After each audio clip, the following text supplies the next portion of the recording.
По-вашему, самая коррумпированная сфера? Торговля, как она была, так и осталась.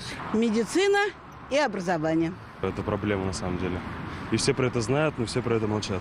Молчать о коррупции стало привычным, а дарить подарки уже в порядке вещей. В этом году 206 муниципальных служащих точно брали. Среди районов нарушителей лидеры Елабужский, Актанажский, Кукмарский. Это показатель именно того, что, конечно, там выявлены нарушения, но это может показывать то, что там работают хорошо и профилактические меры, и правоохранительные органы, те же самые кадровые подразделения. Вспомнили и громкие уголовные дела зеленодольских чиновников. Сейчас ведется расследование в отношении руководителя департамента ЖКХ Олега Анисимова. Вопрос в том, возможно ли было предотвратить. Ключевым органом муниципалитета для профилактики является его контрольно-счетный орган. Это так.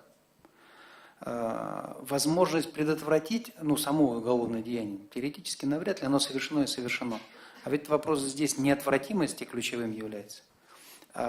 Муниципальный контрольный орган, в принципе, с определенной периодичностью 100% учреждений проверяет. В муниципалитетах также проводятся опросы среди населения. В Кукмарском районе чаще всего взятки дают медикам и правоохранителям. А вот глава Менделеевского района отметил, слишком много сфер, где подношение считается уже привычным. Вот пример при выписке из роддома. Сразу предупредили, не надо конфеты, не надо шампанское, значит мальчик 1000 рублей, девочка 500 рублей.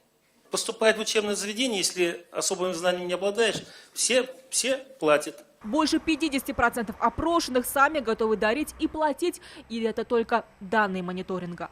Альбина Венебаева, Марат Зайдуллин, ТНВ, Казань.